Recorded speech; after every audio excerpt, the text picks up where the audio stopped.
हाय, आपके साथ मैं हूँ Surbhi Sharma. India TV YouTube channel subscribe करिए, बेल आइकन दबाएं।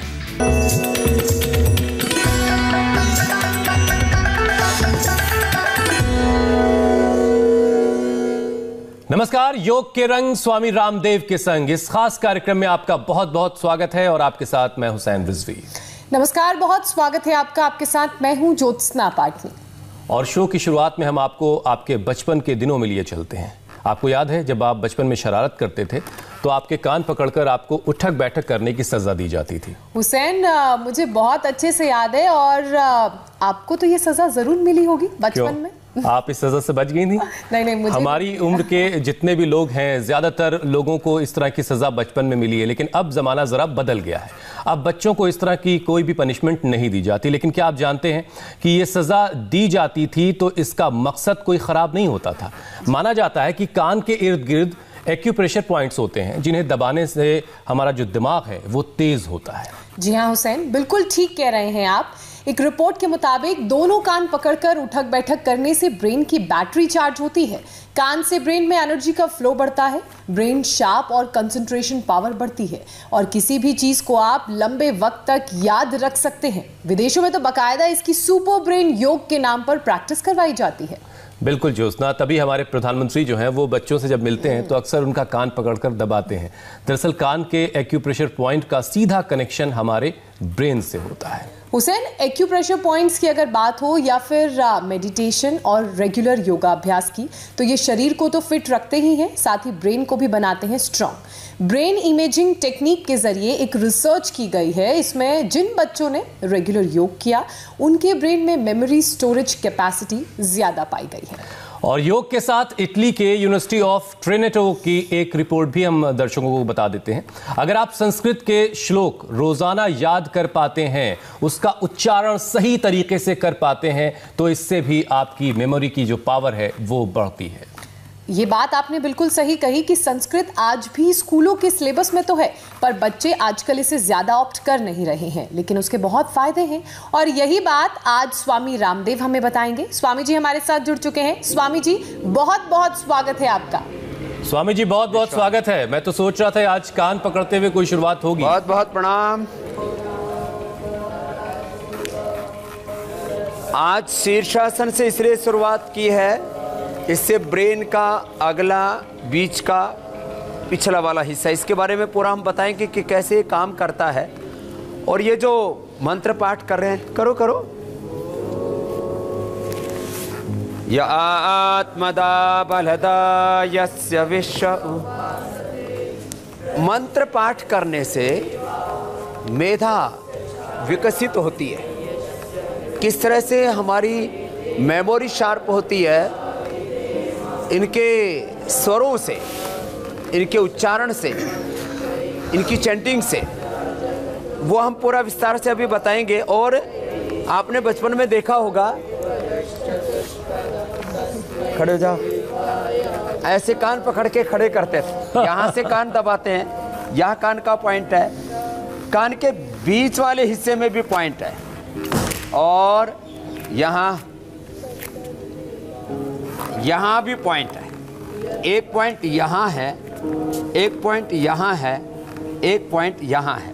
तो तीनों जगह से कान पकड़ के पहले तो ऐसे ही खींच देते हैं, तो इससे टोन अच्छा होता है। ये तो एक बात है। आपके सामने टेलीविजन लगा हो तो जरा देखिए, हम दूसरी जो तस्वीर दिखा रहे हैं। हमारे प्रधानमंत्री भी जब बच्चों से मिलते हैं तो कुछ इसी अंदाज में कान खींचते हैं।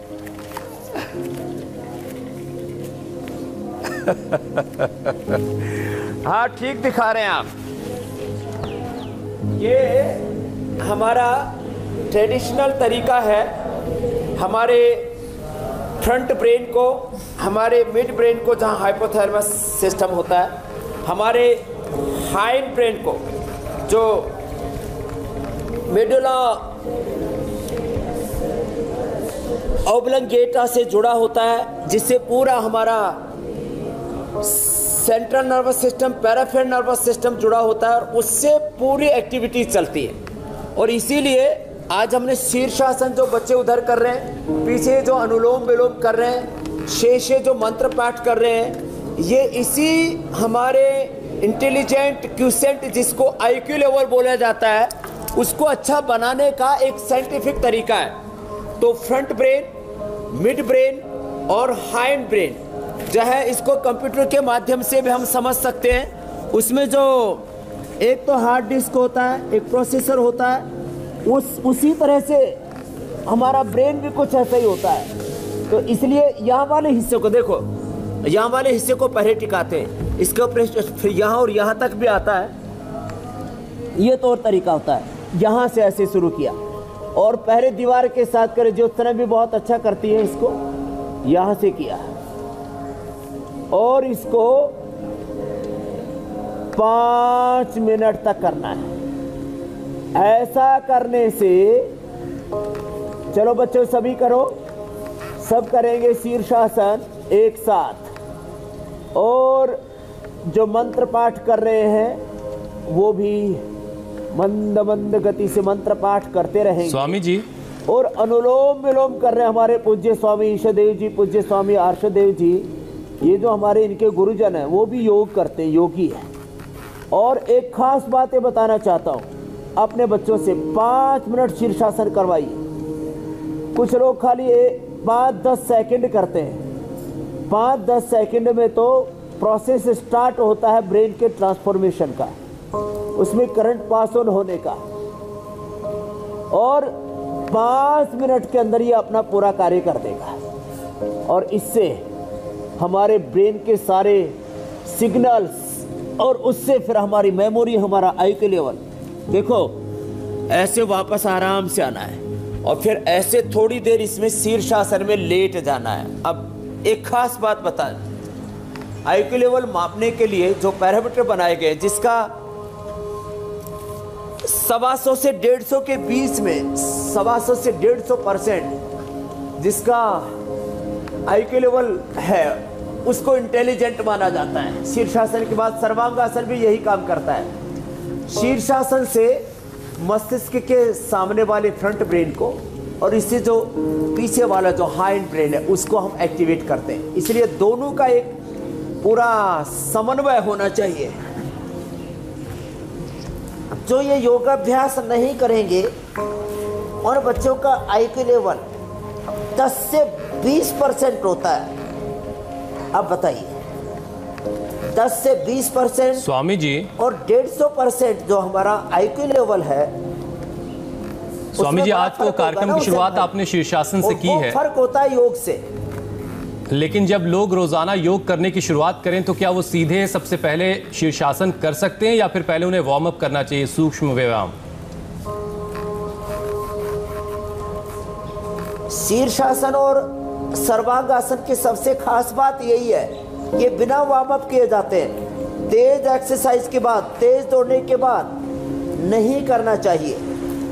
कोई भी व्यक्ति शीर्षासन आदि करने के बाद, एक खास बात और भी बता देता हूँ, जिनको हाइपरटेंशन, हार्ट की प्रॉब्लम को तो करना चाहिए ही नहीं। एक खास बात और बता देता हूँ, शीर्षासन के बाद फिर यह हलासन होगा। 1 से 5 मिनट का टाइमिंग है इनका। जरा एक बात गौर से सुनना। एक आदमी ने मुंबई के अंदर ही शीर्षासन किया और शीर्षासन करके 5-10 मिनट लंबा किया और सीधा छलांग लगा दिया। 10 मिनट 15 मिनट शीर्षासन करके स्विमिंग पूल में नीचे ही रहेगा, वापस आया ही नहीं। शीर्षासन करने के तुरंत बाद स्नान नहीं करना चाहिए। शीर्षासन करने के तुरंत बाद दौड़ना नहीं चाहिए और दौड़ने के तुरंत बाद शीर्षासन नहीं करना चाहिए। इसलिए ये अभ्यास करने के लिए शुरू में ज़रूर थोड़ी प्रैक्टिस करनी पड़ती है। शुरू में दीवार का सहारा लेना पड़ता है, मैंने भी लिया था। फिर धीरे धीरे जैसे अब ज्योत्सना जी की तरह मीनाक्षी जी का भी अभ्यास हो गया, हमारा अभ्यास हो जाएगा। और अब देखो शीर्षासन, सर्वांगासन, हलासन के बाद चक्रासन, पश्चिमोत्तानासन से क्रमशः हम आगे बढ़ रहे हैं। और मेरे का ब्रेन और पूरा central nervous system, peripheral nervous system, ये सब एक साथ जुड़े हुए हैं। आगे और इसके संदर्भ में बताएंगे। ऐसे 1-1 मिनट करके ऐसे एक आसन को करें और 5-5 मिनट तक लेकर के जाएं। चलिए सब बच्चे खड़े हो जाएंगे और खड़े होकर के एक साथ आगे और पीछे, ये तो दोनों तरफ कर लेते हैं। चलो खड़े खड़े चक्रासन करो और फिर वापस आ जाओ, ये फिर वापस करो। इससे हमारा सेंसरी सिस्टम और मोटर सिस्टम, सेंसरी और मोटर दोनों सिस्टम अच्छे होंगे तो हमारा इंफॉर्मेशंस पूरे शरीर तक पहुंचाना और फिर उसको कमांड दे करके एग्जीक्यूट करना, motor system, sensory system, motor system अब ऐसे बच्चों का अच्छा होगा जो इस तरह से ये चक्रासन करते हैं। फिर बैठ जाइए बच्चे। अब देखो, ये बहुत कठिन नहीं है, यद्यपि कठिन आसन भी हम करवाते हैं लेकिन ये कठिन नहीं है, फिर भी बहुत महत्वपूर्ण है। पीछे झुके, अब आगे झुके। फॉरवर्ड और बैकवर्ड बेंडिंग का भी इसलिए योग में बहुत महत्व है। आज हम एक एक बात को गंभीरता पूर्वक बता रहे हैं इसलिए कि हमको आगे झुक के माथा घुटनों से पूरा लगा दे। इतनी फ्लेक्सिबिलिटी बच्चों में होती है, माथा तो लगा ही देते हैं, ये पेट और छाती भी यहाँ ऐसे पूरी टिक जाती है। और अब पैर खोल करके भूनमनासन कर दो, पैर खुले हुए ऐसे खोल लो, आमने सामने दो दो हो जाओ। हाँ देखो, आमने सामने ऐसे हम तो युगल योग, कपल योग भी कराते हैं। और आगे झुक करके माथा घुटनों से लगा दो, ये भूनमनासन, माता भूमि ही पुत्रो हम पृथिव्याः। ये जबरदस्त आसन कर रहे हैं बच्चे। ये करने के बाद मैं कहना चाह रहा हूँ, वापस आ जाएंगे। अब उष्ट्रासन और पूर्ण उष्ट्रासन कर लेंगे। अर्ध उष्ट्रासन से लेकर के, उष्ट्रासन से लेकर के पूर्ण उष्ट्रासन बहुत ही जबरदस्त है।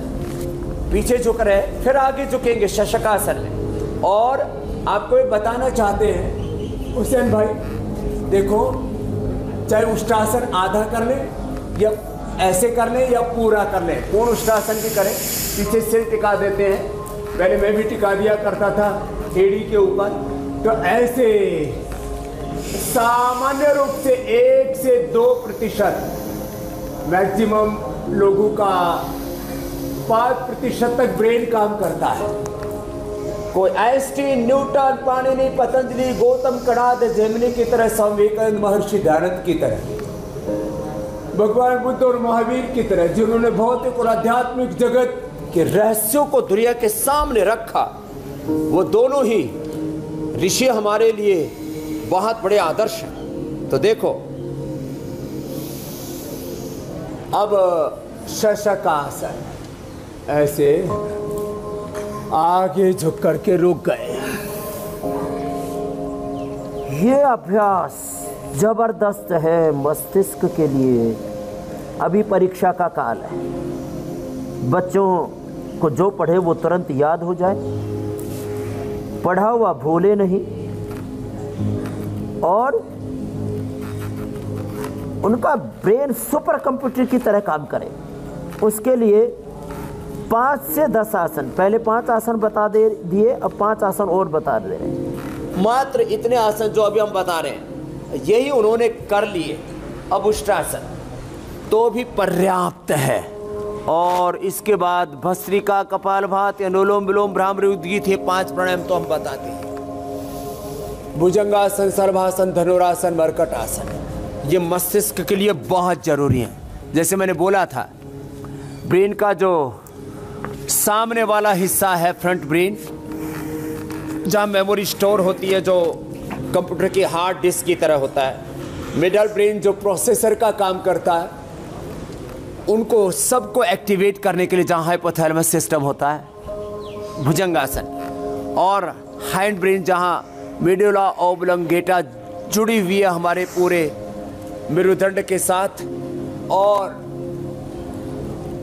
पेरिफेरल सिस्टम, और उसके साथ जुड़ा हुआ फिर सेंट्रल नर्वस सिस्टम, और उसको एक्टिवेट करते हैं ये योगासन जो हम अभी करवा रहे हैं। और उसके साथ अनुलोम विलोम, ओंकार और गायत्री ध्यान बड़े महत्वपूर्ण है।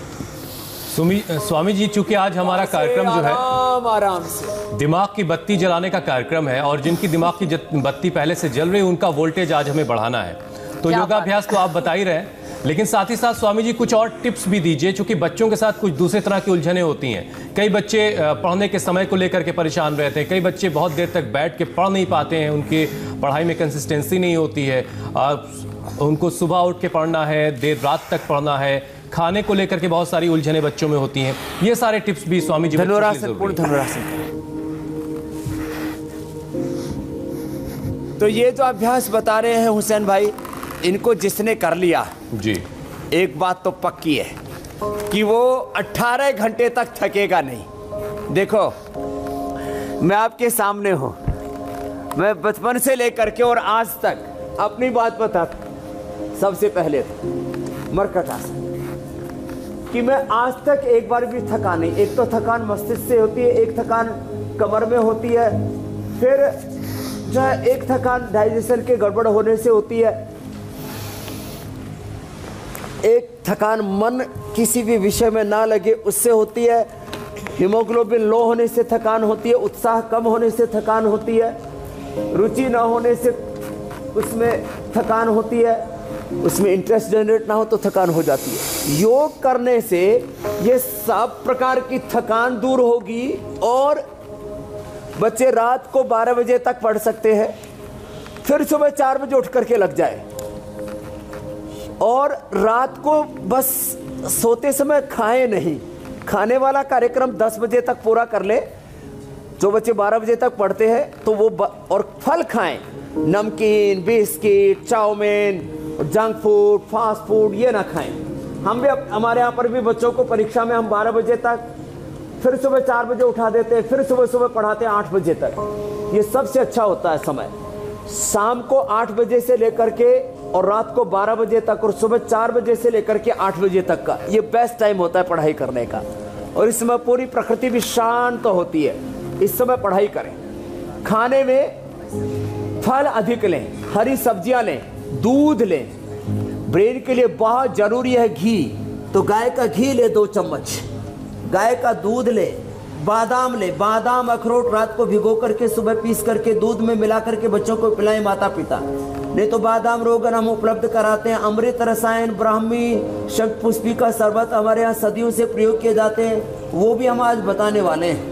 अच्छा स्वामी जी, देखिए जमाना चूंकि बदल गया है, अभ्यास में इसलिए बता रहा हूँ, ये सब अभ्यास करने में 10 मिनट का समय लगता है। जी स्वामी जी, हम जब बचपन में पढ़ते थे तो अगर उस वक्त म्यूजिक सुनने जैसी कोई चीज करने की कोशिश करें तो पिट जाते थे, लेकिन आज जरा जमाना बदल गया। अब बच्चों के ईयरफोन लगा रहता है और कई बार वो उसमें भी पढ़ाई कर रहे होते हैं। तो क्या ये मुमकिन है कि आप म्यूजिक भी सुन रहे हो और साथ साथ आप पढ़ाई भी कर रहे हो? ये गलत है। निमिषा ने पूछा है स्वामी जी।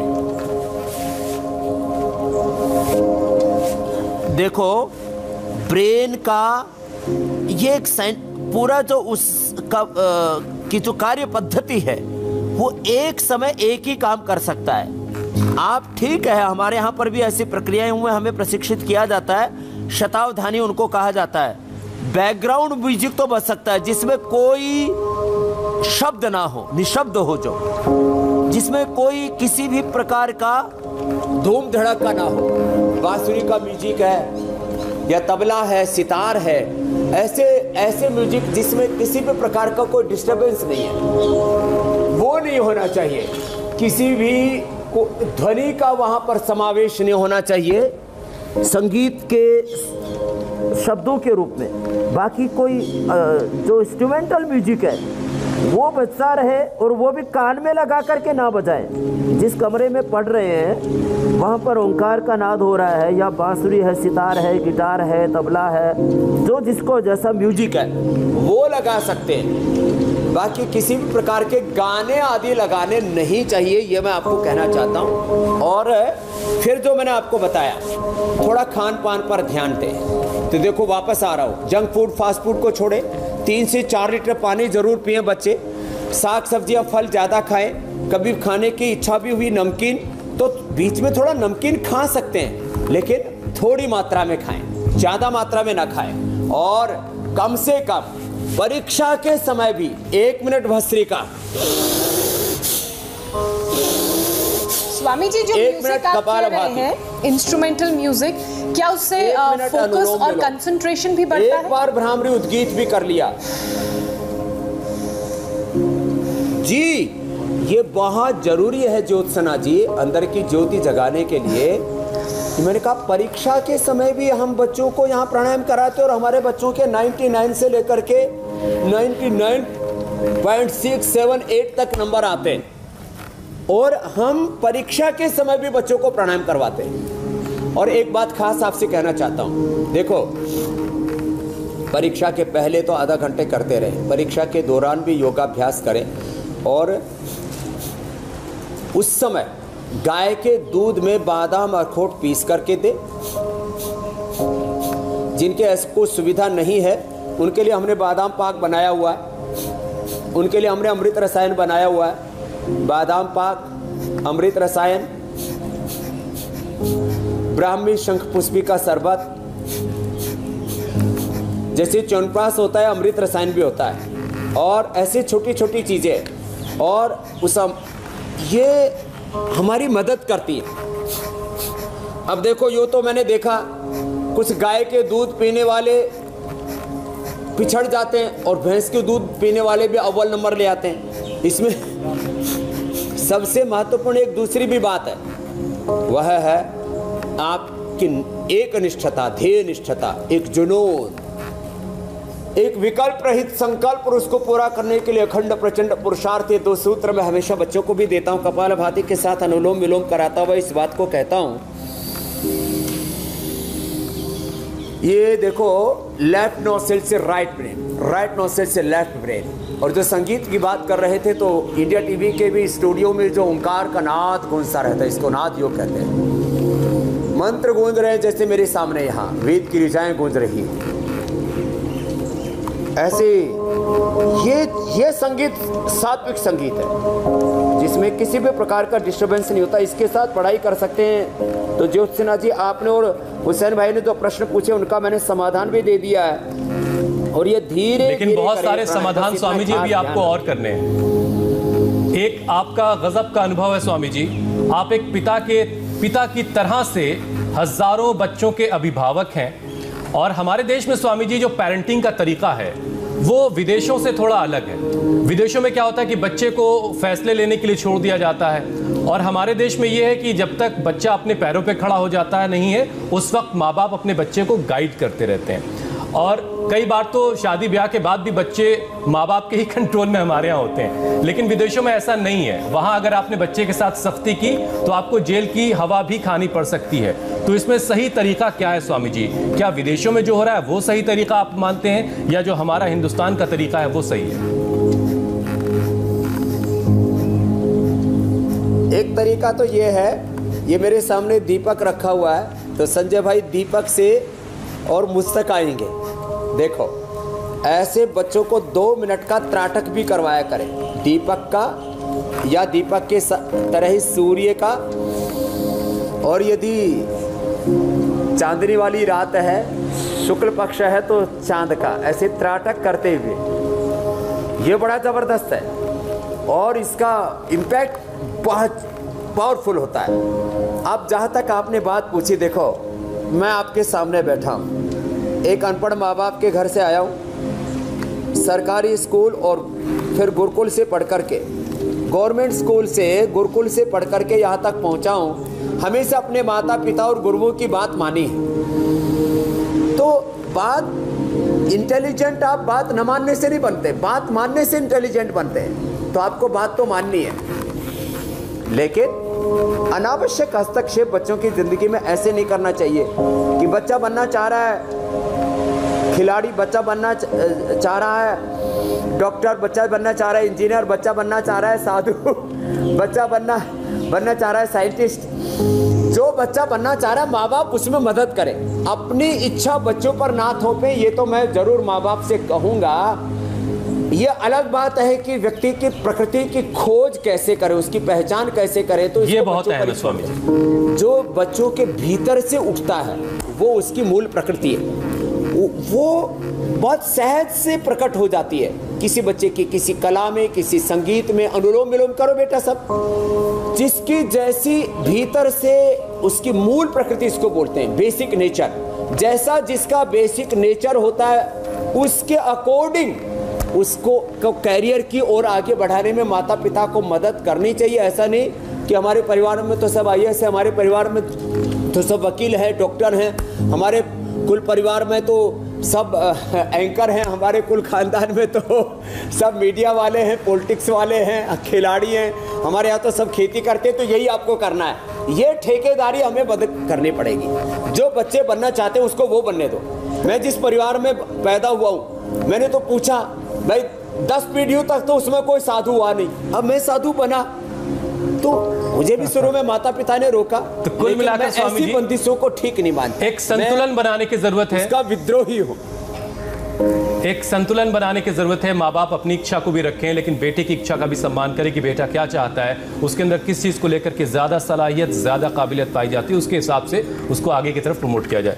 स्वामी जी, अब सवाल कुछ शामिल कर लेते हैं। शिव धमीजा का सवाल है। उनकी उम्र 17 साल है और जीन्स की वजह से उनकी हाइट जो है वो कम है, तो क्या उनकी लंबाई बढ़ सकती है? और इसी में एक और सवाल स्वामी जी जोड़ दे रहा हूँ। रूही शर्मा, थोड़ा सा बचपने वाला सवाल है उनका। 2 महीने पहले शायद उन्होंने भी अपनी लंबाई को लेकर के सवाल किया था। वो 17 साल की हैं और वो 2 महीने से आपके साथ योग भी कर रही हैं। कह रही कि मेरी लंबाई नहीं बढ़ी है, स्वामी जी मेरी लंबाई बढ़ाई है। तो उनके लिए भी कुछ बता दें आप। तो एक तो 5 आसन तो शुरू में बताए थे और अब और जोड़ देते हैं। सूर्य नमस्कार 25 से 50 बार करना है, ये जरूर करें। और दूध पिए, दूध, दही, छाछ, पनीर, सोयाबीन, दालें, ये बहुत जरूरी है हाइट बढ़ाने के लिए। जिसमें प्रोटीन पूरा है और जिसमें कैल्शियम, फास्फोरस पूरा है, वो फूड लें और साथ में योगाभ्यास करें। मैंने खुद किया है ये। अपने माता पिता से आधा फीट तक, 6 इंच तक बच्चे बड़े हो सकते हैं उनकी हाइट, और ये 18 साल तक हाइट बढ़ सकती है, कोई दिक्कत नहीं है। तो लगी रहे जो ही जी भी, तो 25 से 50 बार सूर्य नमस्कार करें, 5-5 मिनट शीर्षासन, सर्वांगासन करें और दूध, दही, छाछ का पूरा प्रयोग करें। शाक सब्जियां लें और रोज फ्लैक्सीड ले, तिल ले, गाजर ले और जो फल पसंद आता है वो फल ले। तो स्वामी जी, हाइट वाले मामले में कितने दिनों में असर दिखाई देता है योग का? और यदि हो सके तो 100 बार तक लेके जाए, आधा घंटा लगता है इसमें। अब ये जबरदस्त है। ज्योत्सना जैसे स्वामी जी किसी को हाइट चाहिए तो कोई क्या करे?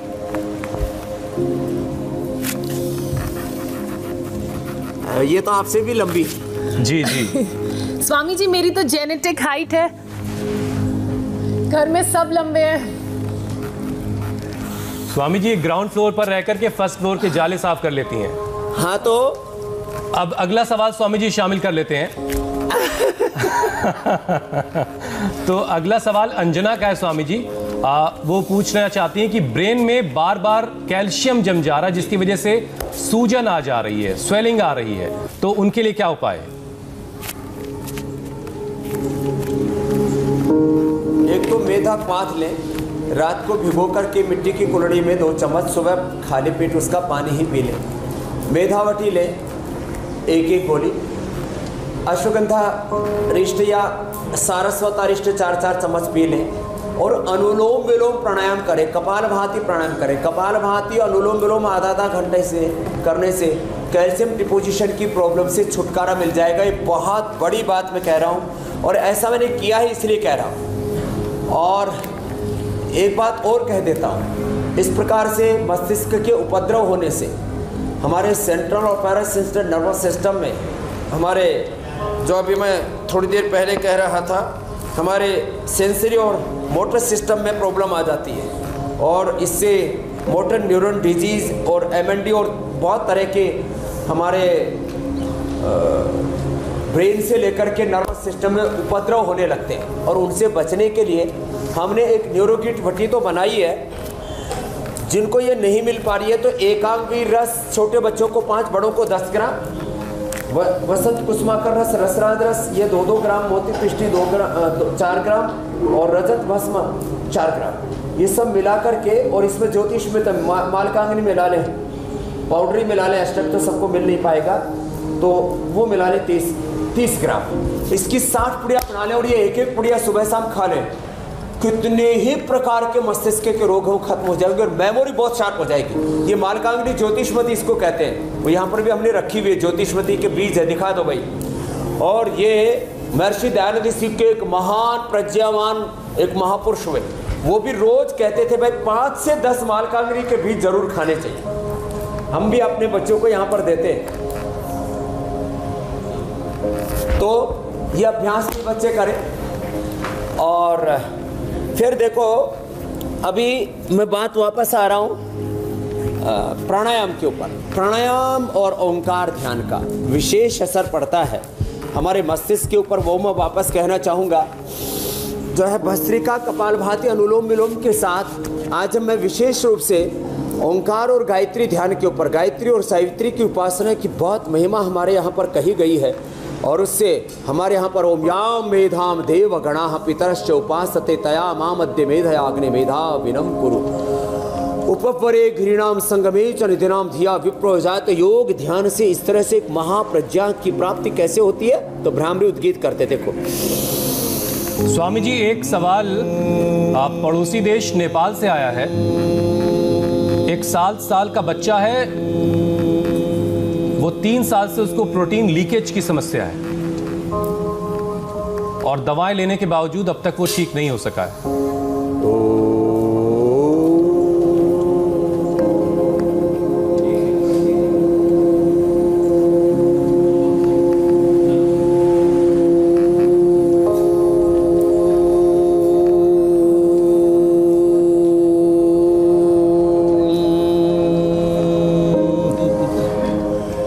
भस्त्रिका, कपालभाति, अनुलोम विलोम के साथ है भ्रामरी उद्गीत। और फिर ओम भूर्भुवः स्वः तत्सवितुर्वरेण्यं भर्गो देवस्य धीमहि धियो यो नः प्रचोदयात्।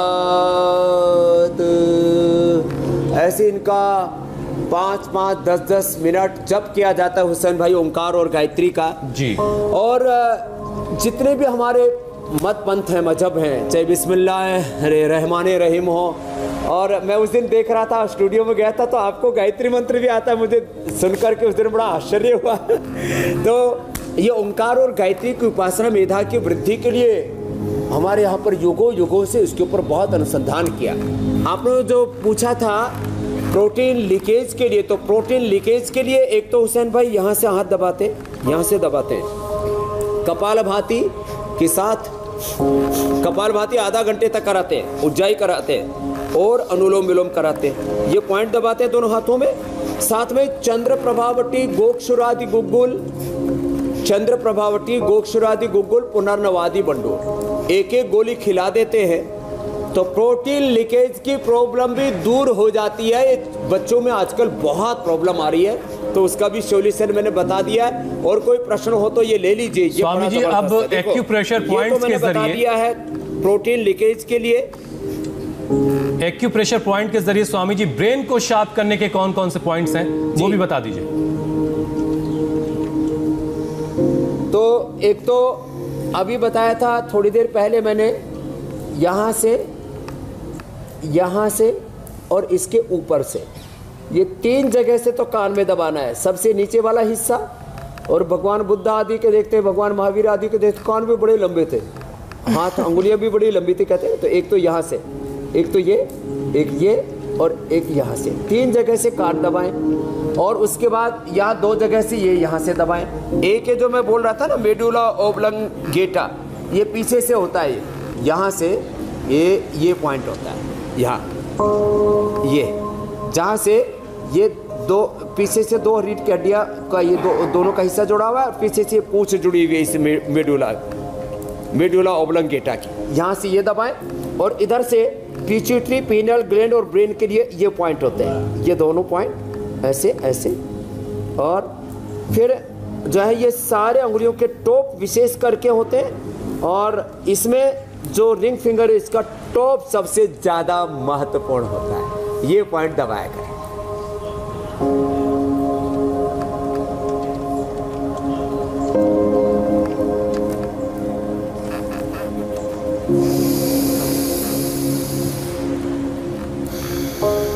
तो ये पॉइंट हैं एक्यूप्रेशर के हुसैन भाई, और इनका ज़बरदस्त लाभ होता है। तो और कुछ ना मिले तो उंगलियों को ऐसे ही टिका लें और ऐसे ही ज़मीन पर ऐसे ही दबा लें, इससे ही फायदा हो जाता है। और जोर से ताली बजाने से। हमारे यहाँ भजन कीर्तन करते हैं, या इस्लाम में जो है हमारे यहाँ पर मुसलमान भाई जो है वो कव्वाली गाते हैं, तो भी ऐसे ताली बजाते हैं। आजकल तो कई तरह से ताली और थाली के बहुत प्रयोग हुए हमारे देश के अंदर। और फिर एक बार जोर से हंस ले जरा, हाथ ऊपर उठा के जोर से हंसो। हंसने में भी संकोच करे, हंसो।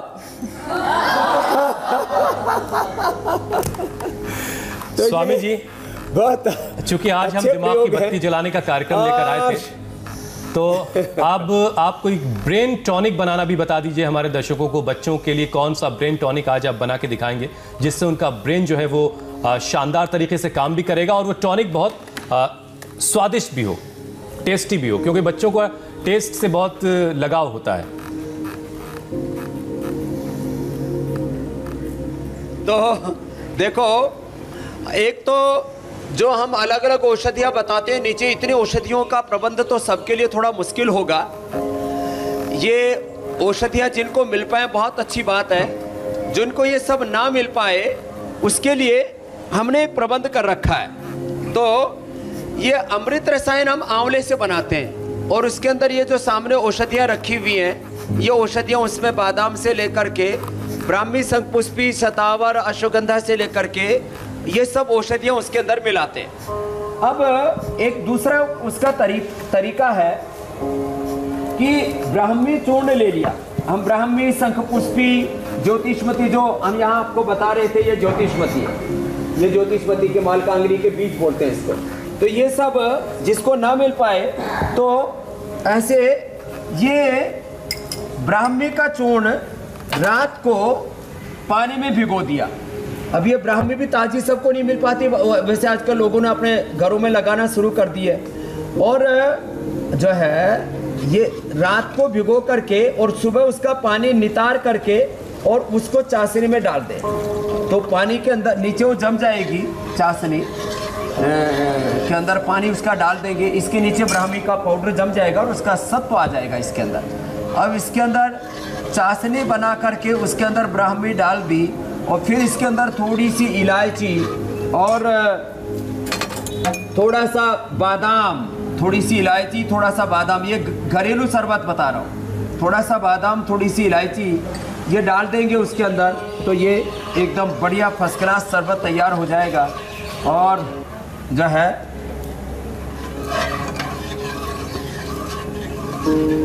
क्योंकि ये अभी सूखी डाली मैंने, हरी डाल देंगे तो फिर ये हरा वाला, जैसे आप मेरे सामने शरबत देख रहे हैं, ये ब्राह्मी का शरबत जो है हरा वाला तैयार हो जाएगा। और जो है ये तो ब्राह्मी का शरबत बताया। अब एक है दूसरा, आंवले को गाय के घी में भून करके, और उसको मैं बता देता हूँ, तब तक आप कल का प्रोग्राम बता दीजिए। जी स्वामी जी, आप तैयार कीजिए, मैं जरा कल का कार्यक्रम बता देता हूँ। और उसको तो कल के कार्यक्रम में क्या खास है वो जान लीजिए। अच्छा खाने के बाद भी अगर वजन नहीं बढ़ता, इम्यूनिटी और कॉन्फिडेंस दोनों कम हो गया है, तो योग से कैसे दूर होगा दुबलापन, वजन बढ़ेगा, बॉडी मजबूत बनेगी, सीक्रेट बताएंगे स्वामी रामदेव कल सुबह 7:57 पर। तो स्वामी जी, अभी तक तो हम लोगों का मोटापा भी दूर कर रहे थे, लेकिन बहुत सारे लोग ऐसे भी हैं जो वजन में बहुत कम हैं, जिन्हें कहा जाता है सीख सलाई से लोग। तो कल हम लोगों का वजन भी बढ़ाएंगे। और कम वजन भी बहुत बड़ी परेशानी है। एक गाना भी था, तार बिजली से पतले हमारे पिया, तो उनको थोड़ा मोटा करना है। देखो, ये तो ब्राह्मी शरबत तैयार हो गया जी, और ब्राह्मी का पाउडर ये हमने पूरे देश को उपलब्ध करा दिया। लोग पूछ रहे थे ब्राह्मी कहाँ से ले, शंखपुष्पी कहाँ से ले, तो ब्राह्मी शंखपुष्पी हम उपलब्ध भी करा देते हैं, ये शरबत भी उपलब्ध कराते हैं, और घर में कैसे बनाना ये भी बताते हैं। साथ में इधर से देखो, ये आंवले की पिष्टी बना करके उसको चाशनी में डाल करके, और फिर उसके अंदर ये जितने भी द्रव्य हैं, बादाम से लेकर के ब्राह्मी शंखपुष्पी से लेकर के, ये डाल करके तैयार कर देते हैं। तो क्योंकि अब प्रोग्राम हमें पूरा करना है, तो फिर ये देखो, ये तैयार हो जाता है, ऐसे खाने के लिए तैयार हो गया अमृत रसायन। ये सर्दियों का जैसे च्यवनप्राश होता है, गर्मियों का च्यवनप्राश भी और मस्तिष्क का सबसे बड़ा टॉनिक है। ब्राह्म रसायन, बुद्धि को हमारे यहाँ पर ब्रह्म बोला जाता है, ब्राह्मी। बहुत शानदार स्वामी जी। तो आज हमने लोगों की दिमाग की बत्ती जलाई, और जो लोग योग करते रहेंगे उनकी दिमाग की बत्ती हमेशा जलती रहेगी और वोल्टेज भी लगातार बेहतरीन आता रहेगा। तो बहुत बहुत धन्यवाद स्वामी जी, बहुत बहुत शुक्रिया। स्वामी जी प्रणाम। बहुत बहुत प्रणाम। हाय, आई एम सुरभि शर्मा। खबरों से अपडेट रहने के लिए India TV YouTube channel subscribe करिए, साथ में बेल आइकन जरूर दबाएं। जुड़े रहें इंडिया टीवी के साथ।